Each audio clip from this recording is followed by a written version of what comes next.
En voilà, pour faciliter l'acquisition des bêtes, l'inspection départementale de l'élevage a mis en place une plateforme dénommée Mon Mouton de Tabaski. Les prix sont relativement accessibles selon les éleveurs.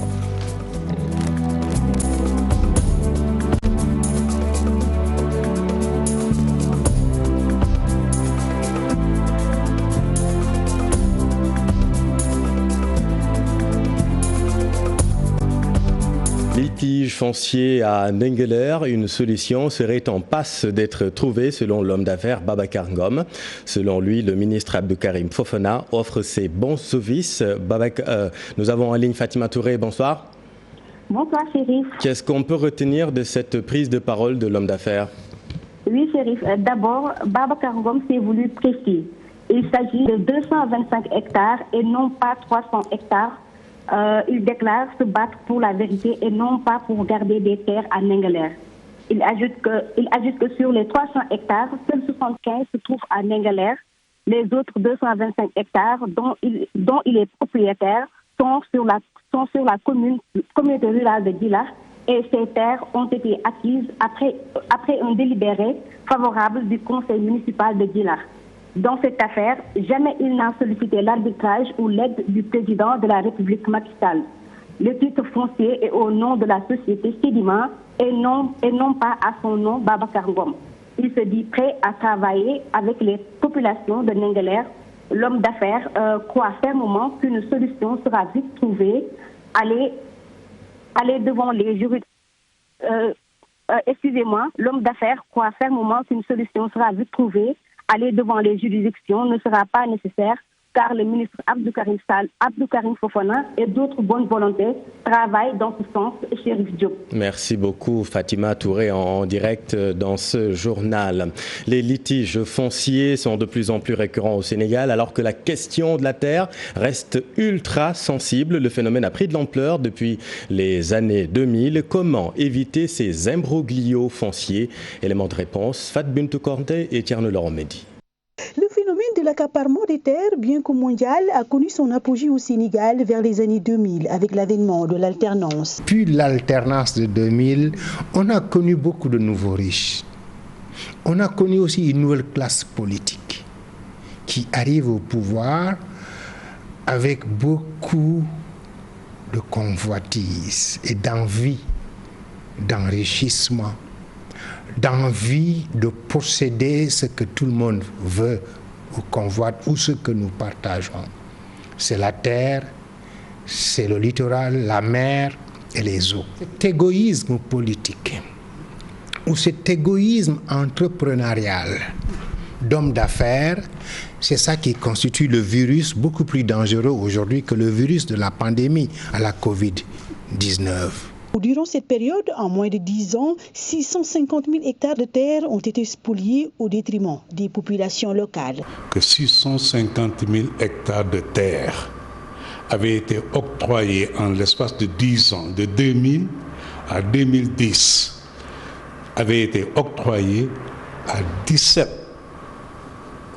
entreprises publiques, étrangères ou nationales. 650 000 hectares en 10 ans, ça représente presque 16,45% des terres arables de ce pays.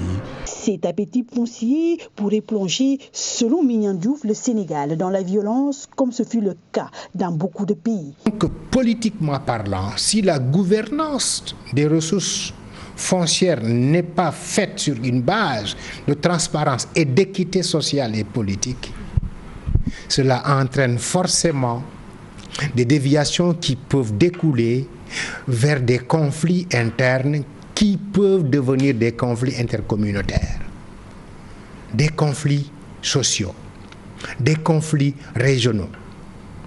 Et ces conflits régionaux ou intercommunautaires peuvent embraser un pays pendant très longtemps. D'ailleurs, une commission nationale de réforme foncière avait été mise en place, un document peaufiné pour trouver des solutions mais rangé dans les tiroirs. Il s'agit tout simplement, au-delà des textes que nous avons pu adopter, au-delà des consensus qu'il y a eu dans le document de politique foncière, il nous faut tout juste ressortir le document, éviter les politiques d'accaparement sournoises, faire en sorte que les populations puissent être avisées, impliquées et que chacun puisse se retrouver. Le consensus est le ciment de toute politique publique. La boulimie foncière, observée dès le début des années 2000, risque d'installer le pays dans une instabilité sociale sans précédent si l'on n'y prend pas garde. Merci beaucoup Fat Bintou Conté. Moustapha Cissé Lo est-il en passe de perdre son poste de député? La question se pose puisque l'Alliance pour la citoyenneté et le travail d'Abdoul Mbaye dénonce une fraude à la Constitution du Sénégal. Selon l'ACT, les dispositions constitutionnelles relatives à l'article 60 de la Constitution mise en ligne sur le site de la présidence de la République sont différentes de la version officielle. Explication Ibrahima Kane. L'article 60 de la Constitution est très clair. Tout député qui démissionne de son parti en cours de législature perd automatiquement son mandat. Il est déchu. À ma connaissance, Moustapha Cissé Lo n'a pas démissionné. Il a démissionné donc des fonctions des instances du parti, mais il dit qu'il reste simple militant. Et à cet effet, donc voilà, il conserve légalement son mandat de député. Et pourtant, sur le site officiel de la présidence de la République, d'autres dispositions sont attribuées à ce même article 60 de la Constitution. À l'article 1 de la loi constitutionnelle numéro 2016-10 du 5 avril 2016 portant révision de la Constitution, il est clairement stipulé dans l'article 60 que tout député qui démissionne de son parti en cours de législature est automatiquement déchu de son mandat. Il est remplacé dans les conditions déterminées par une loi organique. Toutefois, sur le site officiel de la présidence de la République, dans ce même article 60, il est ajouté que tout député qui démissionne de son parti ou en est exclu en cours de législature est automatiquement déchu de son mandat. Remarque, deux dispositions contraires pour un même article de notre charte fondamentale. L'Alliance pour la citoyenneté et le travail parle d'une fraude manifeste à la Constitution sénégalaise.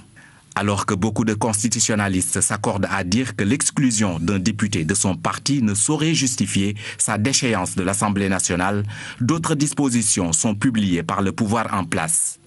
Existe-t-il deux articles 60 de la Constitution sénégalaise? Est-ce une manœuvre du pouvoir en place pour destituer El Pistolero de l'hémicycle? Quoi qu'il en soit, la Constitution, elle, doit être respectée. Merci Ibrahima. Et puis je vous le disais en titre, le CRD débouté par la Cour suprême sur l'affaire liée au décret de l'honorariat. La chambre administrative de ce tribunal a déclaré sans objet le premier recours portant publication du vrai décret, le second recours portant suspension de nomination de Mme Aminata Tall comme présidente honoraire déclarée irrecevable. L'opposition n'a pas totalement perdu selon Abdoul Mbaye avec Dissa Prera.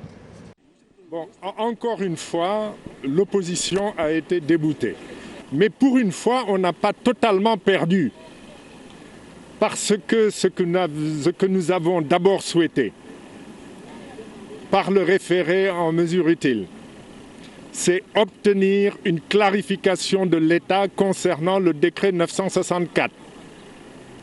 Comme vous le savez, il y a une première version qui prévoyait des avantages pécuniaires, qui donnait un droit excessif. Le président signe un décret pour l'honorariat, mais il le signe après avis. Donc il s'agit d'une compétence partagée.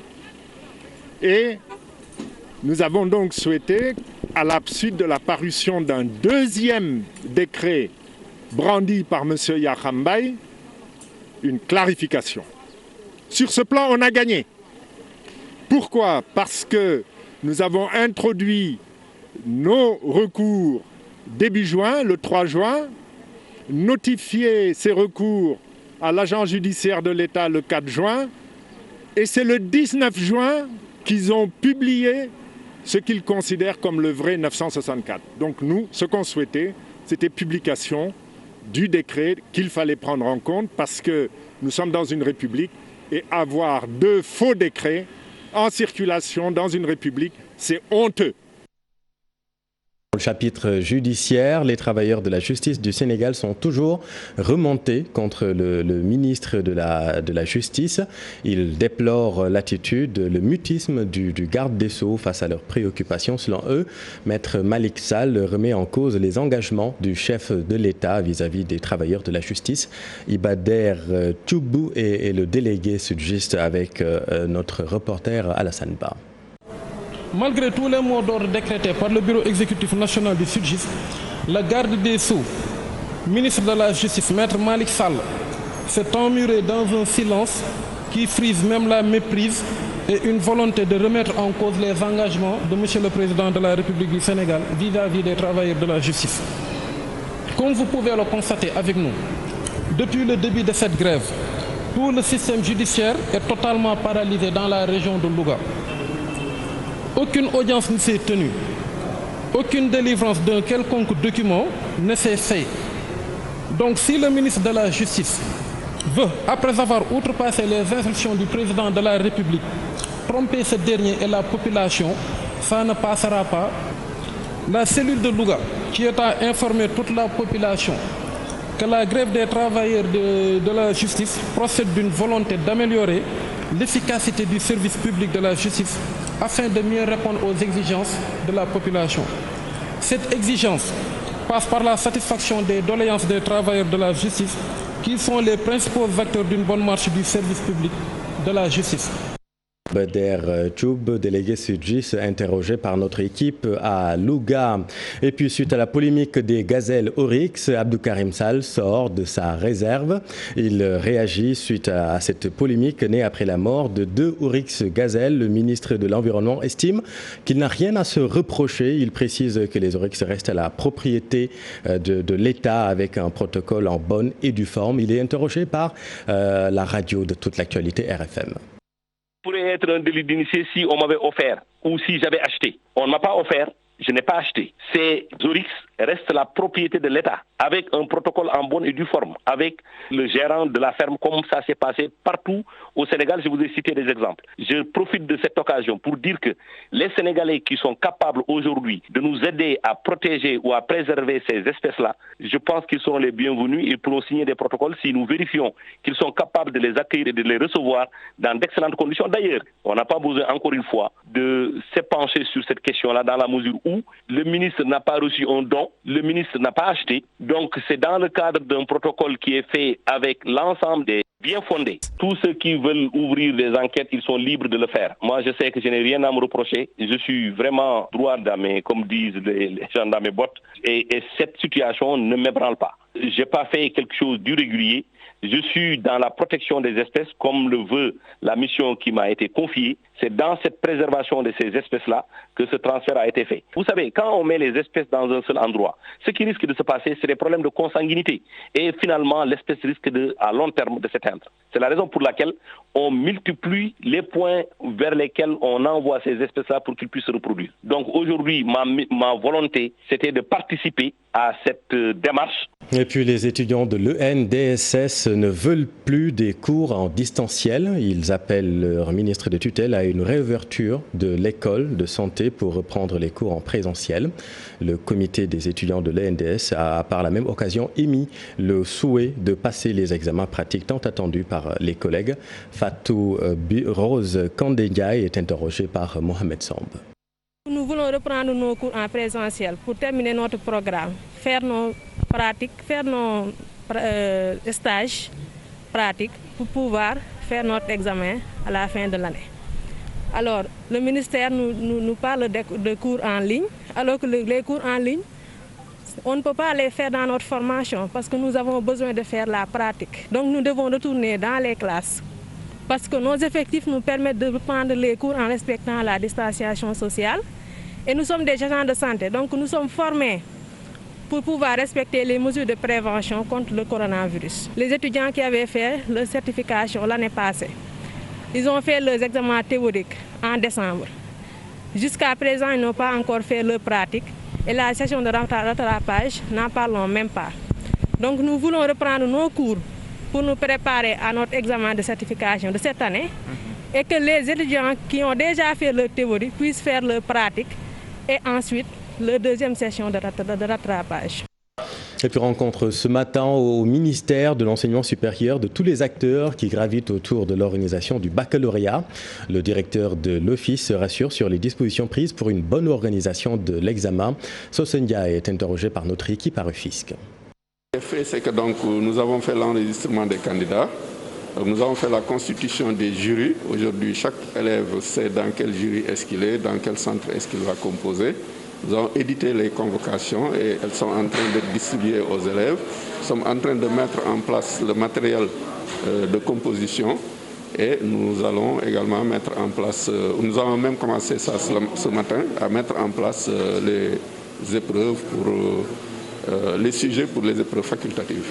Alors avec le coronavirus, donc, on avait arrêté toutes les activités au niveau des établissements et on les a repris. Mais avant de les reprendre, il y a eu quand même une préparation qui a été faite et disons des dispositions qui ont été prises. Et ces dispositions-là, c'était aussi bien pour la reprise des enseignements-apprentissages, pour le déroulement de ces enseignements-apprentissages que pour les évaluations. Maintenant, au fur et à mesure, on va observer et améliorer. Et le jour de l'examen ou la période des examens, on va, s'il y a des additifs à faire. Et puis colère des habitants de Ndor dans la commune de Ngahem, un des villages voisins va être électrifié. Le village de Ndor ne fait pas partie du programme d'électrification initié par le programme PUDC. Les habitants ont tenu un sit-in pour dénoncer ce qu'ils qualifient d'injustice. Aminata Goujabi et Abdou Karim Bey. Une route sinueuse mène au village de Ndor. Les habitants ont tenu un sit-in sous la pluie pour exiger de l'électricité. Une localité des environs va être électrifiée par le programme d'urgence de développement communautaire et les poteaux passent par leur village Ndor, ce que ces manifestants trouvent injuste. Ce qui s'est passé maintenant, c'est que le vendredi passé, nous sommes restés ici dans le village et nous avons vu des poteaux haute tension venant de Toukar qui veulent traverser le village pour aller vers Ngonine. Maintenant, ce qui s'est passé, toute la population s'est mobilisée pour dire non à cela. Parce que Ndok est l'un des villages les plus importants de la commune de Ngayokhème. Exaspérés par cette situation, ils ont bloqué les travaux, mais se disent ouverts à toute concertation avec les autorités municipales de Ngayokhème. Ce qui s'est passé maintenant, nous avons bloqué les travaux. Nous avons encore ressaisi le maire. Il a dit que le village ne fait pas partie du programme. C'est le PUDC qui doit alimenter le village de Ngonine. Lui a dit que non, nous ne serons pas d'accord parce qu'il y a Ngangalam qui est à côté, qui est électrifié. Il y a Ngonine qui est derrière, qui est électrifié. Il y a Gadjak qui est électrifié. Il y a Djoin, il y a Toukar. Donc seulement Ndok qui se situe au centre qui n'est pas encore électrifié. C'est très normal que le village de Ndok Sankedi, autant pour moi, le village de Ndok se bénéficie d'électricité. Nous, on n'impose pas la violence, on négocie. Ce qui s'est passé, c'est que les poteaux passent par Ndok alors qu'ils ne bénéficient pas de l'électricité. L'absence d'électricité à Ndok freine le développement du village. On a besoin de l'électricité pour le travail. Tu vois, tout ça, c'est des jeunes, c'est des vieux, c'est des mamans, c'est de tout ça. Qu'est-ce qu'ils ont besoin maintenant? Ils ont besoin de matériel. Le village a beaucoup de partenaires, mais tout ça, on ne peut pas travailler avec les partenaires. Les autorités municipales de Ngayokhème qui abritent le village de Ndok n'ont pas souhaité se prononcer sur la position de ces villageois de Ndok. Merci Aminata. Et on en vient à la situation épidémiologique du jour. Le Sénégal enregistre 2 nouveaux décès et 127 Covid+, aujourd'hui. 36 personnes présentent une forme grave de la maladie. Voici le docteur Mamadou Ndiaye, directeur de la prévention. Sur 970 tests réalisés, 127 sont revenus positifs, soit un taux de positivité de 13,09%. Les cas positifs sont répartis comme suit. 113 cas contacts suivis par nos services, un cas importé enregistré à l'aéroport international Blaise Diagne de Diass, 13 cas issus de la transmission communautaire répartis entre Thiès 4, Mbour 2, Cité Batrin 1, Keur Massar 1, Khombol 1, Mariste 1, Parcelles Assainies 1, Sicap Foire 1 et Saint-Louis 1. 72 patients hospitalisés ont été contrôlés négatifs et déclarés donc guéris. 36 cas graves sont pris en charge dans les services de réanimation.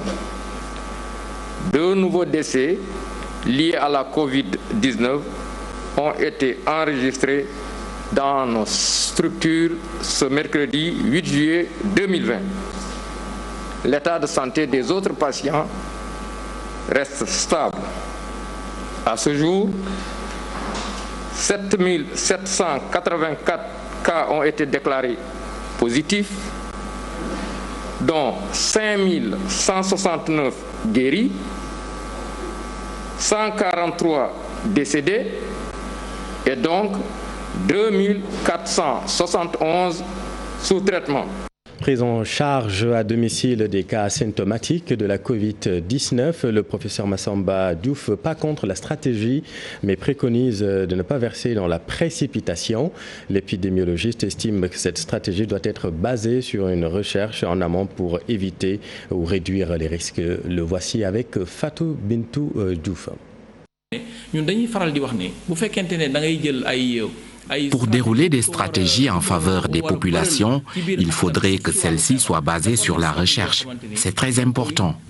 Avec la pandémie de la Covid-19, nous apprenons chaque jour de nouvelles choses concernant la maladie. Par conséquent, c'est difficile de mener certaines recherches. C'est ce qui explique la précipitation notée au niveau de la mise en place des stratégies, qui sont des stratégies à risque.